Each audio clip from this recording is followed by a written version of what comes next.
All right, top 10 list, and this is a fun one. We're doing offensive linemen. We're doing tackles, not all offensive linemen. But, I mean, if you're clicking on offensive line content here in July, you're a true football fan. I just have to say that right off the bat. You're a real fan. I think you should get like a trophy or something to be a true football fan. Or, I don't know, a football addict, perhaps. This is, I don't know, the equivalent of like the alcoholic drinking straight from the bottle is watching offensive line content in July, perhaps. But either way, I'm here with you. Let's talk some offensive line, why don't we?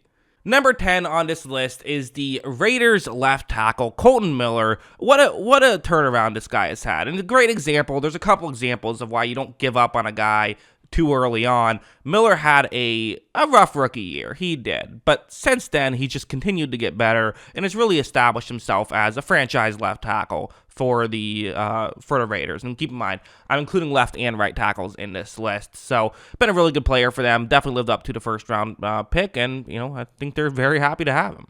Number 9 is Rashawn Slater, who kind of missed an opportunity to climb up this rankings a little bit more. If you know me, I do like to see guys with a bit of sample size under their belt, although I will make exceptions if you were exceptionally good. He was exceptionally good in year 1, which is why he's on this list, but got injured very early on last year. So hopefully we will, see another full year of him. He continued to grow and get better. The crazy thing is, 9 feels so low for him, but when you look at the top 8 guys, it makes a lot more sense. There's just so many good tackles in this league right now. But yeah, I have him here at 9. Number 8, Tristan Wirfs of the Tampa Bay Buccaneers, who, and Slater of the Chargers previously. Try to make sure I remember to say the names for people who maybe aren't, don't know every single tackle and what team they're for. But anyway, yeah, Tristan Wirfs of the Tampa Bay Buccaneers, someone who there's knocks on him, for sure. Not in terms of his, game or his stats, because his stats are incredible and his tape is incredible,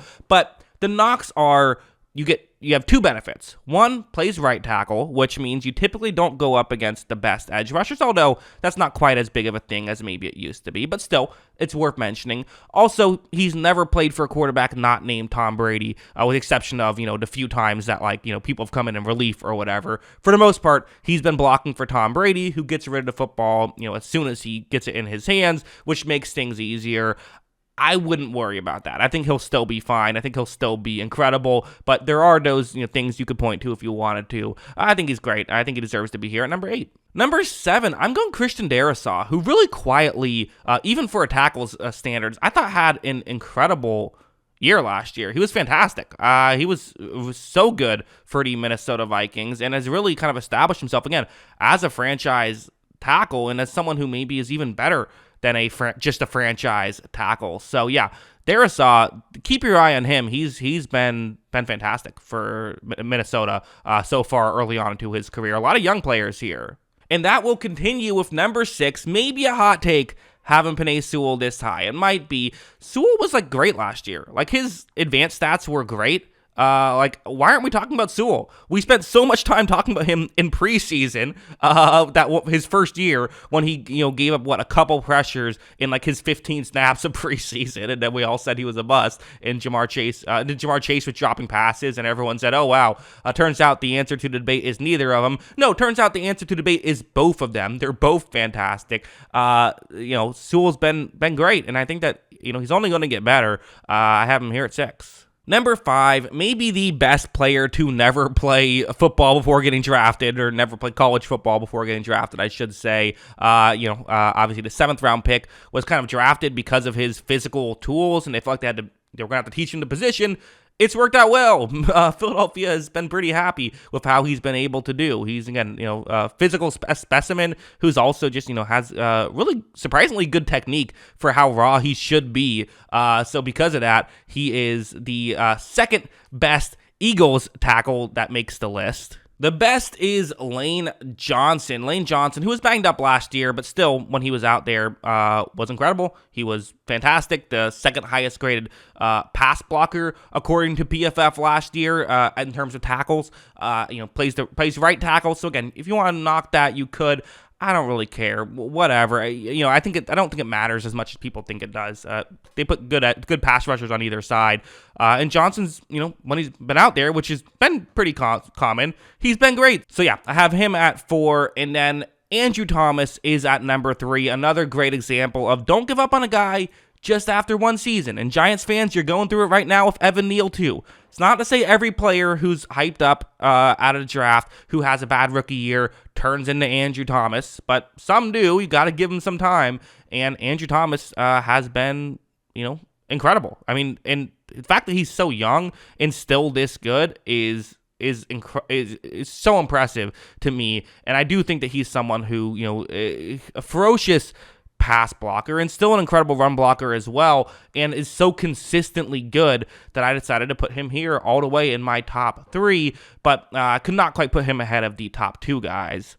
Number 2, Laremy Tunsil's still good. I think that's something that we should maybe talk about. Maybe I should make a video about, I don't know, because, yeah, he's great. I mean, he was I mentioned that Lane Johnson was PFF's second highest graded pass blocking tackle last year. Number 1 was Tunsil. It was Tunsil. It wasn't my number 1 guy. It was Tunsil as the pass blocker. Now, his run blocking isn't quite as pass blocking, but still, he's there to pass block, and he does an incredible job. I mean, it's the Texans, so he's not going to get the credit that he deserves because people don't talk about the Texans that much. But hey, now that C.J. Stroud is there, C.J. Stroud has a great teammate next to him, and yeah, Tunsil he's still that guy. I have him at number 2. But not number 1. We knew who number 1 was going to be. We didn't even have to talk about it. I could have just cut out the video. We could have ended it right there. We know what would have happened. Of course, Trent Williams is number 1. How could he not be number 1? Trent Williams, debatably the best player in football, period. Like, let alone best tackle in football. I mean, he's incredible. What he does to the 49ers, I've never seen a tackle like him. I really haven't. He's on another level. For how elite all these other guys are, feels like Trent Williams is another level above. And the conversation really is for second best. It's like what we saw with Aaron Donald, for the past decade. We're seeing it now with Trent Williams, who's, again, hasn't been this way for his entire career, but the past, since he's gone to San Francisco, he has been that way. So Trent Williams, to me, he's the best tackle in football. So yeah, those are my thoughts. What are yours? Let me know in the comments below. Who do you think I should have mentioned on this list that I didn't? Maybe like a Ryan Ramczyk or Ronnie Stanley, who were people I considered, didn't quite put on the list. But, yeah, I know. I'm sure Chiefs fans are convinced Jawan Taylor belongs on here. I don't know. But those are my top 10. What do you guys think? Let me know in the comments below. Always love hearing from you. And, of course, as always, thanks for watching.